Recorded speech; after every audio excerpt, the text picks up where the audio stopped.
Appelle ton père. Quand le garçon l'a fait, le juge a pété les plombs. Les portes en chêne du palais de justice fédéral s'ouvrirent en grinçant, et tous les regards se tournèrent vers l'entrée. Calen Brooks, 17 ans, entra. Un adolescent calme et mince, au regard sombre et pensif, dont la posture racontait mille et une histoires de tentatives de se faire petit dans un monde trop prompt à l'ignorer.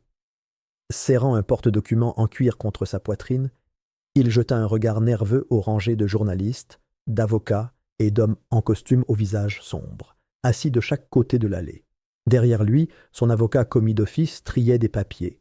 L'air hésitant et désintéressé, visiblement un rouage de plus dans la machine. L'atmosphère était lourde d'impatience. Ce n'était pas qu'une affaire. C'était l'affaire elle-même, un procès explosif qui avait capté l'attention nationale.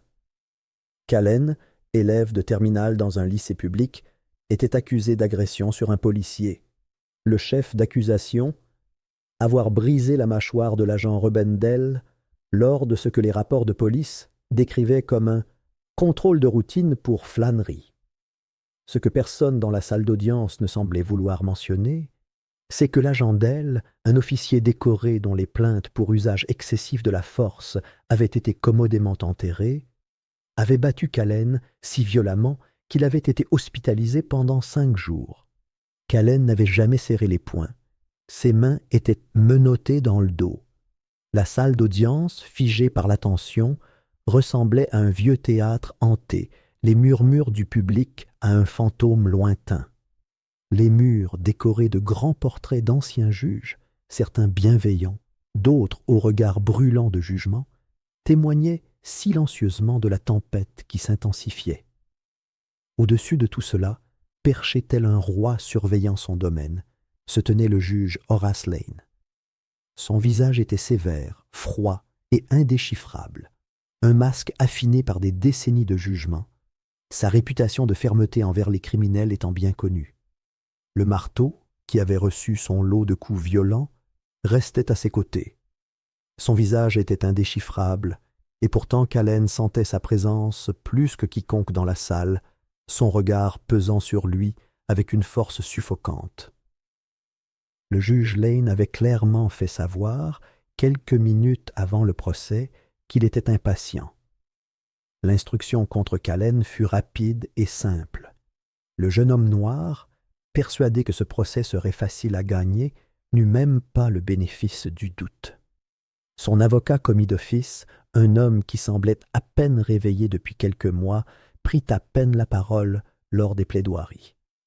Il n'était là que parce que le système l'exigeait, un garde du corps juridique pour protéger le tribunal des accusations de négligence. Lane ne semblait même pas se soucier du fait que l'avocat de Calen soit plus occupé à ajuster ses lunettes qu'à défendre son client. Lorsque le procès commença, l'accusation ne perdit pas de temps, ses plaidoiries étant incisives et calculées. Il dépeignait Calen comme un jeune homme instable, avec un passé de petites altercations à l'école, quelques jours d'absence, le genre de bagage facile à transformer en récit de danger. Il passait sous silence les bleus que Calen avait endurés. Il passait sous silence le sang qui avait taché les menottes et l'intérieur de la voiture de patrouille.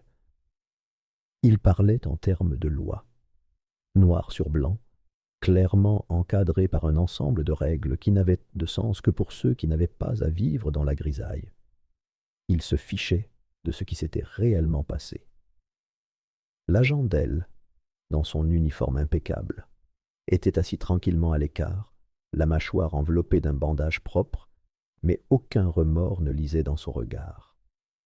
Il y avait seulement la même confiance que celle que l'on ressent lorsqu'on sait que le système est de son côté. La salle d'audience semblait se resserrer autour de Calen comme un nœud coulant. Ses mains tremblaient légèrement, mais il essayait de les calmer.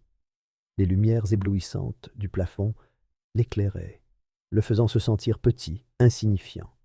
Il n'avait jamais été doué pour s'exprimer. Mais maintenant, cela n'avait plus d'importance. Il avait l'impression d'observer la scène de l'extérieur, comme s'il n'était même pas dans la même pièce. Il était déjà passé par là, à différents endroits, de différentes manières.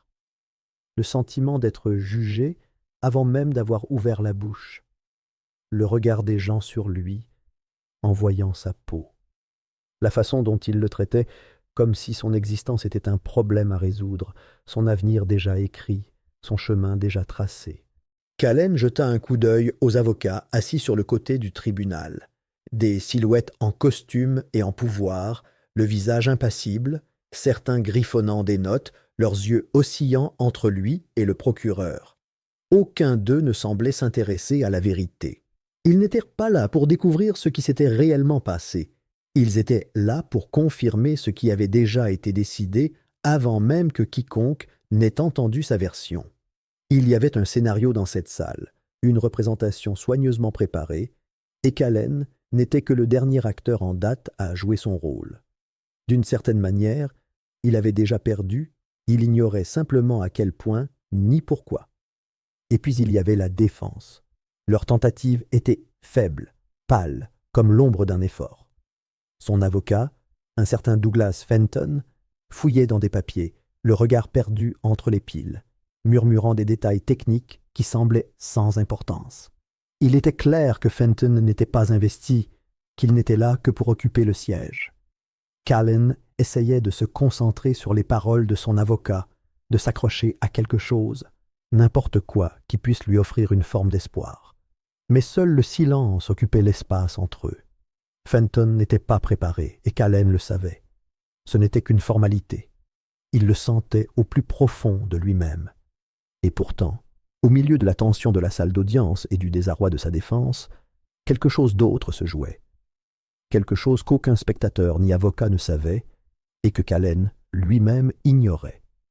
2 semaines plus tôt, une série d'événements s'était déroulée, si profondément enfouis sous des strates de manœuvres politiques que personne ne pouvait voir la tourmente qui se préparait en coulisses.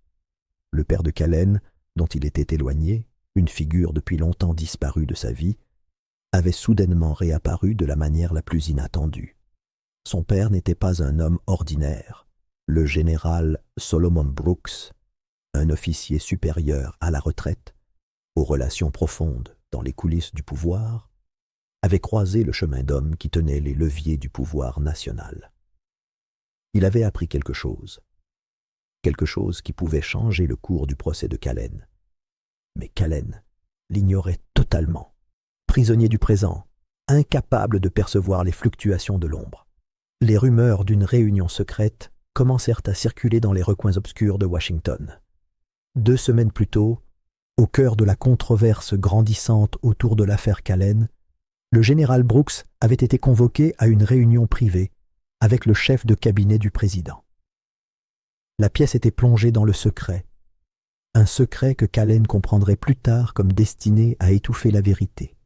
Dans cette pièce, des accords étaient conclus. Des accords tacites étaient scellés par des regards, et des murmures circulaient entre des hommes dont Callen n'avait jamais entendu les noms. Cette réunion ne concernait pas que lui. Il était question de pouvoir, de la façon dont le pouvoir circule dans ce pays et de la façon dont il s'infiltre parfois dans la vie de personnes qui ignorent qu'elles sont manipulées comme des pièces sur un échiquier. Le général Brooks n'avait eu qu'un choix, rester les bras croisés, laisser le système engloutir son fils et laisser le récit se dérouler comme prévu ou intervenir. Et il l'a fait. Ce que personne ne savait, pas même Callen, c'est que les ficelles avaient déjà été tirées d'en haut. Le poids de la vie de Callen n'était plus entre ses mains. Il était déjà passé à quelqu'un d'autre. Mais Callen, assis là, pris dans les filets d'un système conçu pour le briser, était loin de comprendre les forces en jeu. Il ne pouvait que regarder le juge Lane, assis au premier rang, s'exprimer d'une voix monocorde, le rythme régulier de l'injustice. Les flashs des appareils photo continuèrent de jaillir, immortalisant l'instant. Mais Callen ne ressentait que la lente et lourde traction de l'inéluctabilité qui se rapprochait de lui. Le marteau allait bientôt tomber, et avec lui, la vie qu'il connaissait allait se fracturer, éclater en morceaux qu'il ne reconnaîtrait pas. Mais la véritable bataille, celle qui allait façonner son avenir, ne faisait que commencer. Et le tribunal, malgré toute son autorité, n'était pas le lieu où la guerre allait se dérouler. elle avait déjà été perdue et gagnée ailleurs. La salle murmura. Le genre de murmure qui se répandait comme une traînée de poudre, déclenchant des murmures qui se propageaient dans l'auditoire, suscitant un malaise croissant. Le regard du juge Horace Lane vacilla, l'espace d'une seconde, vers le fond de la salle. Un bref mouvement, juste assez pour que quiconque prêtait attention comprît qu'il s'était passé quelque chose qui dépassait le cadre du procès. Sans un mot, Lane frappa du marteau. « Suspension », déclara-t-il d'une voix rauque qui plongea la salle dans un silence troublant. Callen eut un haut le cœur. Ce n'était pas censé arriver. Personne n'était censé remettre en question le texte. Alors que la salle d'audience se vidait, Callen se retrouva seul dans la salle d'attente. Les murs, autrefois imposants par leur autorité, lui semblaient maintenant oppressants, comme s'ils se refermèrent sur lui. Ses épaules s'affaissèrent, et son esprit s'emballa. Il entendait encore l'écho de la voix de Dell, l'homme qui lui avait fait vivre un enfer, maintenant acculé. C'était la première fissure, mais Callen n'était pas assez fou pour croire que c'était suffisant. Il avait appris depuis longtemps que le système ne fonctionnait pas pour les gens comme lui. Même avec la plus petite des victoires, il y avait toujours quelque chose qui se cachait dans l'ombre, prêt à tout défaire. Callen ne resta pas seul longtemps. Il venait à peine de s'asseoir que son avocat, Douglas Fenton, qui était resté presque silencieux pendant tout le procès, s'approcha, sa chaise raclant le sol. Sa soudaine proximité était troublante et Callen leva les yeux vers lui, perplexe. Le visage de Fenton était un masque d'incertitude, mais ses yeux trahissaient autre chose, l'urgence. Quelque chose avait changé, et ce n'était pas juste le cas. « Vous devez appeler votre père », murmura Fenton d'une voix basse, presque frénétique, comme si les mots eux-mêmes étaient dangereux. L'avocat n'avait jamais manifesté une telle urgence auparavant, même face à l'adversité croissante. Cela déstabilisa Callen. Son père, l'homme qui avait disparu de sa vie alors qu'il n'avait que 9 ans, le même homme qui avait disparu, laissant Callen livré à lui-même dans un monde qui ne se souciait pas de sa survie. « Quoi » demanda Callen d'une voix tremblante. Son esprit ne comprenait pas ce que Fenton disait. Il ne savait même pas par où commencer pour chercher son père, et encore moins quel était le lien avec le procès. « Appelle ton père », répéta Fenton d'un ton encore plus insistant. « Maintenant ». La confusion s'empara de Callen, mais quelque chose dans le désespoir qui transparaissait dans la voix de Fenton le fit agir sans réfléchir. Il sortit son téléphone de sa poche, les mains tremblantes lorsqu'il déverrouilla l'écran. Il n'avait pas parlé à son père depuis des années, pas depuis la mort de sa mère, pas depuis que le silence entre eux était devenu un gouffre infranchissable. Le numéro, fantôme d'un passé qu'il essayait d'ignorer, était toujours là, stocké quelque part au fond des archives de son téléphone. Le numéro qu'il n'avait pas osé composer. Callen hésita une seconde avant d'appuyer sur le bouton de numérotation. Le téléphone sonnait à son oreille, chaque seconde s'éternisant. Son cœur battait fort dans sa poitrine. Le son était assourdissant, comme si c'était la seule chose réelle dans la pièce. Lorsque l'appel fut établi, Callen trouva sa voix à peine stable. Il entendait la ligne grésiller en arrière-plan, mais la voix à l'autre bout du fil était indubitable. « Ils le font », dit Callen, à peine plus qu'un murmure. C'était la seule chose qui avait du sens, la seule chose qui semblait juste dans un monde devenu méconnaissable.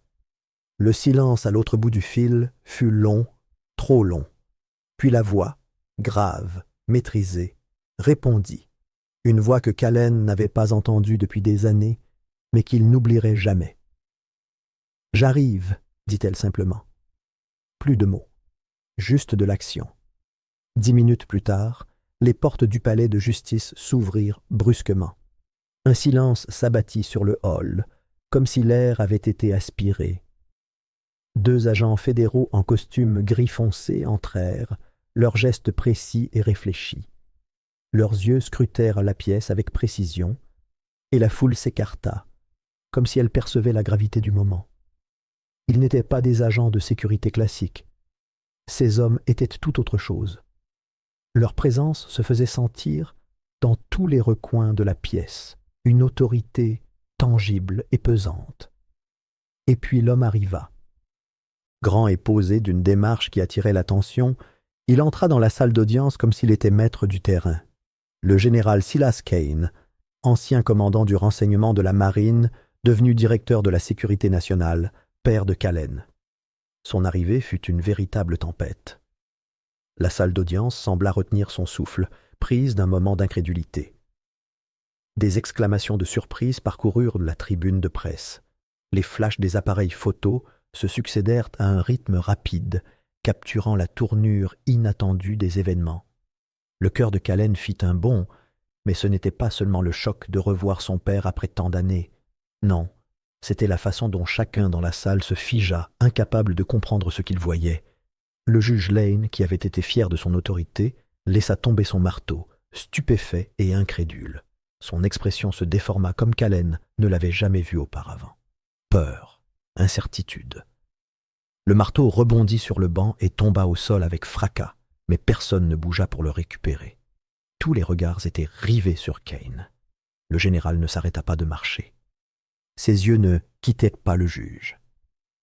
Son regard était inflexible, comme si sa seule présence pouvait faire basculer le monde autour de lui. Il atteignit le banc, sans y être invité, sans un seul regard vers qui que ce soit dans la salle. Sa voix était basse, mais elle portait comme un millier d'hommes. « Ce procès est terminé », dit-il d'une voix précise, calculée. « Vous êtes maintenant sous surveillance fédérale pour faute judiciaire. Ce garçon m'accompagne. » La salle était paralysée. La presse, autrefois occupée à prendre des photos, était devenue un témoin silencieux. Le visage du juge Lane s'empourpra tandis que sa bouche s'ouvrait et se fermait, mais aucun son n'en sortait. « Vous ne pouvez pas, » balbutia Lane, mais le général Kane l'interrompit avec douceur. « Je peux, » dit-il d'une voix inébranlable, glissant un document scellé sur le banc. « Et je viens de le faire. » La salle d'audience sembla se déplacer, comme si l'air s'était épaissi. Personne ne savait comment réagir, si ce n'est que les vannes s'ouvraient. En un instant, le récit soigneusement construit contre Callen commença à se défaire. Il était trop tard pour l'arrêter. Lorsque le document fut présenté au tribunal, tout changea. Des rumeurs de dissimulation commencèrent à circuler, des fils de discussion jusque-là, soigneusement dissimulés, étant désormais démantelés. Des images vidéo scellées de l'agression brutale de Callen, jugées irrecevables pour des raisons techniques, furent soudainement examinées. Les médecins légistes, autrefois trop pressés de confirmer la version des faits de la police, virent leur crédibilité remise en question. Les témoignages, trafiqués et manipulés, commencèrent à se défaire face à la vérité. L'infection s'était propagée. La corruption qui avait été dissimulée derrière des strates de pouvoir et de corruption était désormais exposée au grand jour. Le public, qui avait suivi l'histoire de Callen avec un intérêt croissant, prenait conscience des réalités plus sombres de l'affaire. Il ne s'agissait plus seulement de Callen, il s'agissait de tout ce que le procès avait été censé occulter, les mensonges, les dissimulations. L'abus de pouvoir systémique s'étendait des circonscriptions locales aux plus hautes fonctions du pays. Dans le chaos qui suivit, le monde vit tout ce que Callen connaissait basculer. La vérité n'était plus à enterrer. Elle avait été révélée au grand jour, et il n'y avait plus de retour en arrière possible. Le drame judiciaire fit la une des journaux nationaux, occupant les ondes pendant des jours. Mais malgré tout l'éclat et la fureur, l'histoire complète, et surtout ce qui s'était passé 2 semaines plus tôt, restait un mystère pour la plupart. Ceux qui suivaient la couverture médiatique n'en voyaient que la surface. Callen Brooks, le jeune adolescent noir, s'opposait à un système corrompu. Le général Silas Kane était arrivé comme une tempête, balayant toute opposition, mais il y avait plus, tellement plus que personne ne savait encore. Dans une base militaire sécurisée près de Langley, en Virginie, 2 semaines avant que le drame judiciaire n'éclate, le général Kane se trouvait au cœur d'une révélation susceptible de briser la structure même du pays. Un jeune analyste, âgé de 25 ans et fraîchement débarqué de Georgetown, avait contacté Kane avec des informations que personne n'était censé voir. Il avait découvert des divergences dans les données satellites et des irrégularités dans les registres des véhicules de patrouille de police à travers le pays. Aucune n'avait été signalée jusqu'à présent. Mais la véritable découverte résidait dans la disparition de fichiers audio, de fichiers liés à des rencontres avec des civils, et, au cœur de tout cela, la vidéo de l'arrestation de Callen. La vidéo avait été filmée par un drone de renseignement à la retraite, effectuant des tests atmosphériques sans rapport avec l'affaire au-dessus de la ville. Les images étaient granuleuses, mais suffisamment nettes pour révéler la vérité. L'agent Rubendell, membre décoré de la police locale, avait été filmé en train de traîner Callen sur le trottoir par les bras menottés. Il riait, se moquant de l'adolescent comme d'un simple objet de divertissement. Personne n'aurait pu prendre cela pour autre chose que ce qu'il s'agissait. Une agression non provoquée, un abus de pouvoir filmé. La réaction de Kane fut rapide et brutale. Il exigea une enquête fédérale, d'une voix glaciale, sa présence attirant l'attention de tous. Le message était clair, rien ne serait laissé au hasard. Mais ce qu'il découvrit sous la surface était bien plus sombre qu'il n'aurait pu l'imaginer. Les preuves d'une corruption systémique allaient bien au-delà d'un seul agent. Il s'agissait d'une action coordonnée impliquant des juges d'État, des procureurs et des politiciens de haut rang. Tous étaient dans le coup, collaborant pour étouffer les preuves, étouffer les plaintes des civils et, plus choquant encore, criminaliser les jeunes hommes noirs dans les zones ciblées pour le réaménagement. Un projet d'envergure, financé par des entreprises de défense à plusieurs milliards de dollars, se profilait à l'horizon. Une initiative visant à nettoyer les quartiers centraux de la ville. Le message des hauts responsables était clair. Criminaliser les jeunes, déplacer des communautés entières, les déchirer et reconstruire sur leurs cendres. Ce faisant, la ville deviendrait plus rentable, plus malléable, un joyau flambant neuf pour l'élite. Le chef d'état-major, un homme aux mains innombrables, fut celui qui lança l'ultimatum. Debout devant Kane, dans une pièce bien trop petite pour le poids de leur conversation, la voix de l'homme était chargée de menaces à peine voilées. « Cela dépasse les limites de votre fils », prévint-il en se penchant en avant, les yeux plissés. « Sors du rang, et tu brûleras tout ce que tu as construit, Silas, tout. » Les mots flottèrent dans l'air, chargés du poids de tout le sale boulot accompli par Kane au fil des ans pour atteindre le sommet. Mais Kane ne broncha pas. Sa résolution était plus forte que la corruption qui l'entourait. Il fixa le chef d'état-major d'un regard froid et inébranlable. « Alors laisse-le brûler, » répondit-il sèchement, sans hésitation, sans arrière-pensée. Les murs de pouvoir qu'il avait retenus pendant des années seraient abattus si nécessaire. Il mènerait le combat partout où il le faudrait, quel qu'en soit le prix. Au présent, alors que le procès contre Callen commençait à échapper à tout contrôle, le scandale judiciaire dégénéra en chaos d'une manière que personne n'avait prévue. La tension était palpable lorsque le juge Lane prit place pour la 3e audience. Ses mouvements étaient erratiques, sa colère s'enflammant avec une intensité à peine contenue. Le feu du moment sembla l'emporter. Il se mit à fulminer, la voix s'élevant, le visage rouge de fureur. « Complot, sabotage de l'État profond !» hurla-t-il, ses mots résonnant sur les murs de la salle d'audience, bien loin de son attitude d'antan si contrôlée. Son emprise autrefois inébranlable sur la procédure s'affaiblit, et à cet instant, il devint victime de sa propre folie. L'homme qui avait contrôlé chaque détail de cette affaire, qui avait soigneusement orchestré chaque injustice, s'effondrait maintenant sous les yeux de tous. L'ironie de la situation n'échappa à personne. Pendant l'audience préliminaire, Lane s'était moqué de Callen, se moquant de l'idée que son père, dont il était séparé, puisse le sauver, que le pouvoir de ses relations puisse intervenir. « Appelle ton père », avait ricané Lane, lançant ces mots comme un défi dans la salle. À présent, ces mots flottaient à nouveau dans l'air, le narguant, une cruelle prophétie accomplie. La crise du juge Lane avait bouclé la boucle. La salle d'audience était devenue le théâtre de sa chute. Pendant ce temps, au fond de la salle, la présence d'agents fédéraux changeait l'atmosphère. Les agents de sécurité s'agitaient, mal à l'aise, chuchotant entre eux, mais il était trop tard. C'était déjà en train de se produire. Caïn n'entra pas comme ça. Il fit irruption, fendant la pièce telle une force de la nature. Son uniforme, impeccable et impeccable, respirait l'autorité.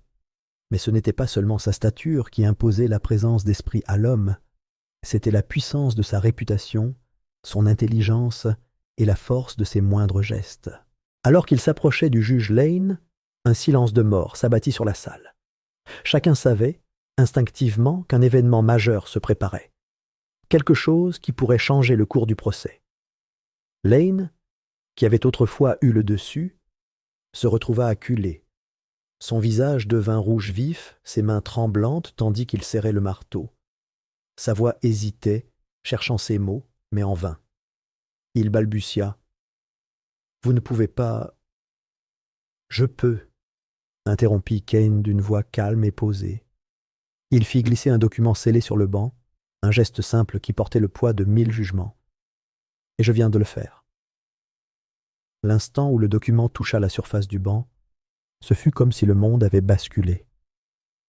L'élan du procès, qui penchait vers une conclusion fabriquée, vacillait. Les caméras des médias, autrefois braquées sur Callen, se tournèrent alors pour capturer chaque détail de ce qui se déroulait. Elles captèrent l'instant où les murs de la corruption commencèrent à s'effondrer. La vérité, longtemps dissimulée sous des couches de tromperie et de manipulation, était désormais dévoilée au grand jour. Le public, nourri d'un flot incessant de mensonges, avait désormais matière à questionnement. L'affaire Callen ne le concernait plus seulement.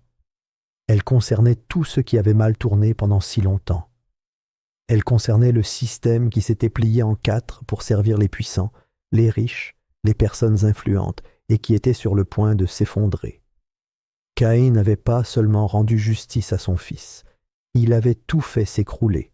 Le tribunal, le système judiciaire corrompu, les officiers supérieurs et les politiciens qui avaient orchestré tout cela étaient désormais exposés au grand jour, et il n'y avait plus de retour en arrière possible. Sous l'attention du public et la pression médiatique, une commission d'enquête fédérale fut rapidement constituée. Son mandat était clair, démanteler le réseau de corruption qui avait étouffé la vérité pendant si longtemps. L'enquête progressa rapidement et, peu après, le juge Horace Lane se retrouva sous le coup d'une enquête, sa réputation s'effondrant sous le poids de ses propres méfaits. L'agent Rubendell fut lui aussi arrêté, non pas pour l'agression qui avait tout déclenché, mais pour des crimes bien plus sombres. Parjure, falsification de preuves et obstruction à la justice. Le système qui l'avait si longtemps protégé se retourna alors contre lui avec une main rapide et impitoyable. Mais ce qui avait commencé comme une victoire pour Callen était loin d'être sans tâche. Plus le groupe de travail creusait, plus il déterrait de pourriture. Tel un serpent qui mue, la corruption se multipliait. Le sénateur Merwin Hill, autrefois considéré comme intouchable dans la sphère politique, fut démasqué pour blanchiment de fonds de campagne via des contrats de développement directement liés aux syndicats de police. Des notes secrètes apparurent, montrant que l'affaire Callen avait été orchestrée dès le départ, un test pour évaluer jusqu'où le système pouvait manipuler le public avant toute intervention. Cette révélation provoqua une onde de choc dans le monde politique. Ceux que l'on considérait autrefois comme intouchables se retrouvaient désormais nus devant le public, leurs secrets dévoilés au grand jour. Callen, quant à lui, tentait de s'adapter à une vie sous une nouvelle identité. Cain, toujours vigilant, le plaça sous surveillance pendant que les derniers éléments de l'affaire étaient décortiqués. Mais quelle que soit la protection offerte, le mal était déjà fait. Le corps de Callen portait les cicatrices de son agression, son esprit le poids d'un système judiciaire qui avait autrefois promis l'équité, mais n'avait apporté que souffrance et trahison. La vérité avait éclaté, mais cela lui avait coûté quelque chose de bien plus précieux qu'il n'aurait pu l'imaginer. Il avait vu le système tel qu'il était réellement, une machine construite pour écraser les vulnérables, pour protéger les puissants. Il en avait senti les dents. Des mois plus tard, Callen se tenait sur les marches du palais de justice fédérale récemment réformé, le soleil tapant sur son visage, mais son poids n'était plus aussi lourd qu'avant. La cour devant lui était bondée de monde, les visages emplis d'espoir et d'impatience à l'ouverture du mémorial. Ce n'était pas un mémorial pour lui, mais pour les innombrables jeunes dont les noms n'avaient jamais fait la une des journaux, dont les histoires avaient été étouffées sous les coups de ceux qui cherchaient à les réduire au silence. « Je ne pensais pas que tu viendrais, » murmura Callen, la voix teintée d'incrédulité, l'émotion suspendue entre eux comme un fil fragile. Il avait grandi sans père pendant des années. Il avait passé sa vie à se demander s'il avait jamais été vraiment vu, si quelqu'un s'était jamais suffisamment soucié de lui pour rester. Caïn baissa les yeux vers lui, le regard fixe, mais il y avait quelque chose de plus profond dans la façon dont son regard s'adoucissait, quelque chose qui évoquait les combats qu'il avait menés, les sacrifices qu'il avait consentis. Il avait vu des guerres, mais c'est à cet instant qu'il sut que sa plus grande bataille avait été pour son fils. « Je n'étais pas simplement venu, mon fils. Je ne suis jamais parti. » Les mots, simples et puissants, s'installèrent entre eux comme une promesse silencieuse. C'étaient des paroles de vérité, une déclaration silencieuse que malgré tout, Caïn avait toujours été là. Peut-être pas comme Callen l'avait imaginé, mais toujours présent, toujours attentif, toujours prêt à se battre le moment venu. Le système avait craqué. Les anciens dieux, ceux qui avaient régné à huis clos et manipulé la vie de tant de personnes, étaient tombés, et des cendres de leur ruine, la justice, la vraie justice, commença à prendre racine. Elle était fragile, nouvelle, mais réelle. Elle était née non des mains des puissants, mais de la force d'un jeune homme et de son père, qui refusait de le laisser tomber. Le feu avait été long et violent, mais désormais, au milieu des ruines, il y avait place pour que quelque chose de meilleur puisse germer, quelque chose qui pourrait peut-être, un jour, tout changer.